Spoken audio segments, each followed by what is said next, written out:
What's up, guys? Welcome to Daily Dose of Reddit. This is your host, that is musically inclined at times, the Musical Zach, and today's subreddit is r/PettyRevenge. Alright, this story's called Don't Throw My Laundry on the Floor. This story takes place this last January when I was a college student living in dorms. My dorm didn't have any laundry facilities, so I was forced to walk across the street to use the facilities in another dorm. On one such night, I had decided to kill two birds with one stone, murderer, and had planned a late night of studying while I waited for my laundry. I went across the street, deposited my clothes in the laundry, and returned to my dorm. Because of the long walk back to move my laundry, I was about 5 minutes late past the end of my cycle. But of course, some butthole had decided to take out my clothes and throw my wet laundry all over the disgusting floor and taken the machine for himself. To those of you who say it was my own fault, there were many other places they could have put my clothes, with which I would have been totally fine. Like the two bins marked clearly for unattended clothes, the top of any of the machines, or even my own bin, which was right next to the machine. Anyway, what this person did was totally uncalled for. I was pretty pissed, and I thought about waiting for his cycle to be done and throwing his clothes on the floor. But, like a true Jedi, I must not give in to my anger. Attaboy. Instead, I put my clothes in another machine, went back to my dorm, and brought over all my study stuff and set up camp in the lobby of the dorm across the street. When the douchebag cycle was up, I went into the laundry room right on time. Before he could get to his clothes, I just pressed the button to start the cycle again. To be clear, it is impossible to stop the washers mid-cycle, but you can stop the dryers. So this guy was waiting for a whole hour more. Petty, right? Oh, but this story doesn't end here. Being petty as I am, I casually studied in the lobby and set an alarm every hour, and every time it went off, I waltzed into the laundry room and restarted his cycle. Strange how he was quick to punish me for being late and couldn't even get back on time himself. At 1:30 a.m., I went into the laundry room one last time. I was almost done studying. The offender had moved his clothes into the dryer. Nice try. I just stopped the dryer cycle and moved his clothes right back into the same washer and started another cycle. Then I gathered my things, including my own clean laundry, and went to sleep. As I drifted off into that realm of eternal bliss, I was comforted by the knowledge that this douchebag was gonna be doing his laundry until at least 3 a.m. on a weeknight. Don't touch my crap. Update. Oh my god, y'all are so sweet. I sincerely hope this brings you as much evil joy as it did me, and that this post helps end laundry terrorism in the world. Thank you for the awards, beautiful people. You know what? That was very creative what you did. Congratulations. This story is called I Ruined My Bully's One Chance at Making Friends and Being Accepted. All through middle school, there was this one girl who was several years older than me, Margaret, who rode my school bus, who really had it out for my Japanese-American family. Every morning, when my 5 siblings and I would get on the bus, she would start yelling at us from the back of the bus, "Hey, it's the Asians!" and other random meaningless crap, taunting, goading, and making fun of us for literally no reason. The same things would happen in the hallways if we ever had the misfortune of running into each other. Once, we talked to our mom about it, and she was like, "Oh, you mean Pig Girl? The one who makes really ugly faces at me every time the bus pulls up?" So we had a good laugh that my 5-foot-flat angel mother had been calling our bully Pig Girl all this time. But the situation never improved, even after Pig Girl left middle school, since our school's bus routes were shared by the high school. So years went on, and I finally started high school and somehow ended up hanging out with a bunch of senior girls all of the time. Not because of any merit, but because I was small and lonely and they took me under their wing. It wasn't a bad time, thanks to these kind girls, and I had all but forgotten about Pig Girl. One day, one of the nice girls who sit with us at lunch brings someone new with her, saying this senior girl had no place to sit and wanted to be friends. And, well, what do you know? It's good old Pig Girl. Looking back, I wish I had been nice and understanding. She was probably just taking out pent-up emotions from being lonely and having family problems on easy targets like my family of small people. But alas, I didn't. When Pig Girl was introduced to us, I put on a really nice and welcoming act, knowing I had her in the palm of my hand. I immediately said something along the lines of, "Hi, do you remember me from the bus?" And she responded uncomfortably in the response. I had her sit next to me. I then struck up a jovial conversation with the entire table about how much Pig Girl had bullied my family and I, laughing about it as if it were just some funny story from the past. All of the nice girls were trying to smile and go along with the joke, but were obviously uncomfortable, shooting odd looks at this newcomer. Pig Girl, on the other hand, looked like she was sitting on hot coals. After telling my funny story and expressing how much of a living hell Pig Girl had made middle school for me, I finally hit her with, "But anyway, why would you ever do that to my family and I? What did we ever do to you?" With the biggest, nicest smile I could muster. Pig Girl sputtered like a squashed frog. I heard her try to squeal something about, "Well, there was just so many of you," and other beaver sausage. But I just said, gotta get to my next class a bit early, and took off, leaving the most uncomfortable silence I've ever seen. Pig Girl didn't join our lunch table after that. Okay, that was really cool. That was really good revenge, and also, I appreciate how OP acknowledged that she should have probably been a little understanding and stuff like that. That shows good character. Good job, OP. This story's called The Revenge That Got Sweeter the Longer She Didn't Notice. Okay, so I am one of 4 girls. Yes, this led to many a fight. When I was in high school, my older sister had just come home from college for the summer. She was examining every inch of her room to make sure everything was in place. She also went into my room to make sure I didn't steal anything. Now, I did not touch anything of hers because I knew better. But she came up with something I stole anyway. She screams down the stairs that I stole her mattress, of all things. She starts ripping my blankets and sheets off the bed and begins hauling it out of my room. I come up the stairs and I'm yelling at her to stop because no, I did not. She couldn't even offer me any proof other than it felt like her mattress. So, as sisters sometimes do, we got into a fight over it. Like an actual fight with hair pulling and whatnot until my parents came to break it up. They let my older sister take the mattress. Now I spent the afternoon in my room fuming because I did nothing wrong. That's when my sister left to go hang out with her friends for the afternoon. That was my chance. I went back into her room and gently as I could, I moved her blanket so not a ruffle was out of place. Then I switched the mattresses back. Later that day and the next morning, I was so anxious that she actually could feel a difference. She didn't, and I kept my mouth shut. She didn't find out about it until several years later after she moved out with her boyfriend and I told her. She couldn't even remember the fight, but as a younger sister, nothing could replace the feeling of getting revenge on your older sibling. Was it petty? Yep. But it's still a favorite memory. You know what? That is an actually really cute story. But stop fighting. Why are you guys so violent? And I'm having a bunch of voice cracks because, I'm losing my voice almost, kinda, I think. I promise I'm an adult. Alright, this story's called That Was the Best Grilled Chicken I Ever Ate. Alright, so a little background. This happened 2 years ago. It was in the middle of winter, there was a crazy storm going on, negative 25 degrees Celsius, and 15 centimeters of snow, maybe more. Anyway, my dad owns a restaurant, Lebanese restaurant to be exact, in Montreal. We are Lebanese, obviously.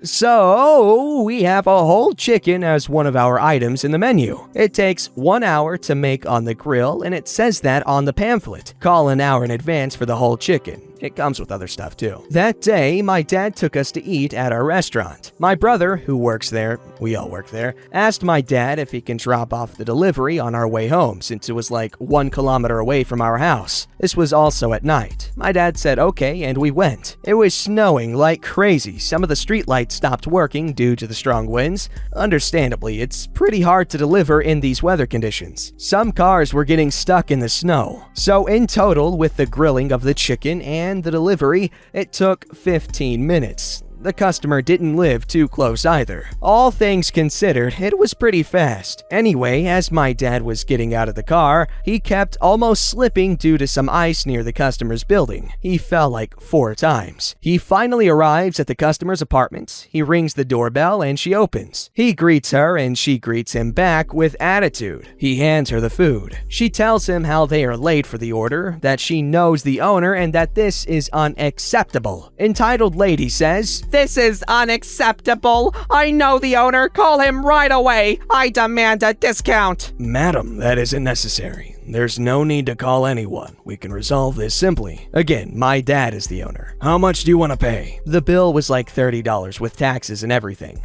$15. $15? Madam, listen, we weren't late for your order. It is very bad weather, and the whole chicken itself takes 1 hour. I understand if you want to pay $22 to $25, but $15? My dad doesn't take crap from anyone. He doesn't care who it is. "Well, then I'll call your boss." "Give me that for a second." He gave her the food at this point. "Listen here, I am the boss. Don't you ever call us or order from us ever again." Then he goes back to the car and entitled lady is yelling, "Monsieur, Mister, come back." My dad enters the car. We go home. He explains what just happened, and my mom, little brother, and I laugh about him taking the chicken and leaving and how messed up people can be. We eat the chicken for dinner that night. It's the best chicken I ever ate. The lady still orders, but now she is more friendly and nice. I think she learned her lesson. It's nice that you guys are giving her another chance to not be a piece of doo-doo. I mean, in her case,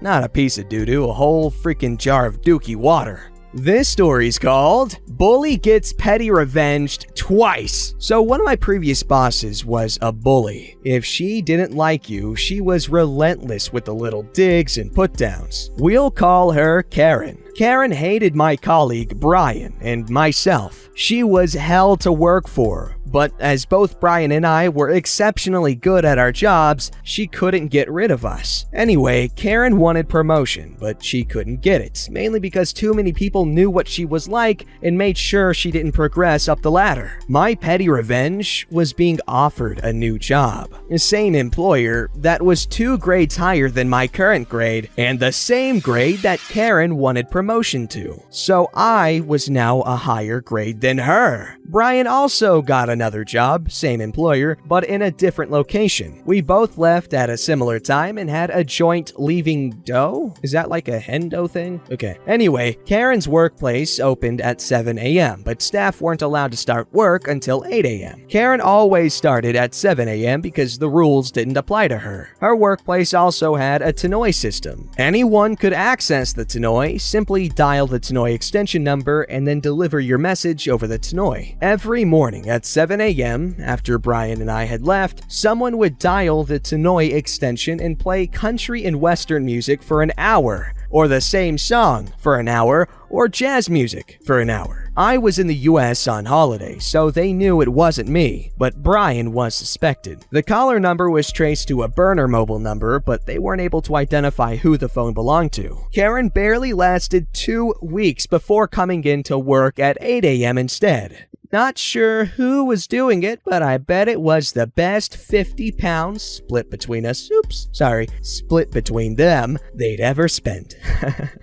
That was cool. Alright, this story's called Badmouth Me and Assume I Don't Speak the Language? I'll Kill You. with kindness. Obligatory, I'm on mobile, sorry for the formatting. I am a light-skinned Latina American, and I lived in Korea for a couple of years during university and grad school, as my major was Korean interpretation and translation. During my time in Korea, I was lucky enough to attend music shows from time to time. For the K-pop uninitiated, music shows are free to enter, provided you have at least one of three items. A copy of the album of the group you're coming to see. B, proof of purchase of the album digitally on one of the approved music vendors in Korea. Or C, the official light stick from the most recent concert. Priority entry was always given to official fan club members who had all three, then fan club members who had two of the three, and then fan club members who had one. After that came non-members in the same priority tier. The group I had come to see hadn't opened official fan club registration in almost a decade, so the group's management decided to do away with the fan club priority and did it on a first-come, first-served basis, but kept the whole three items go first, then two, then one thing. I had all three, and I got there early, so I got a good spot in line. These queues often had us waiting outside for hours while the previous round of filming finished up.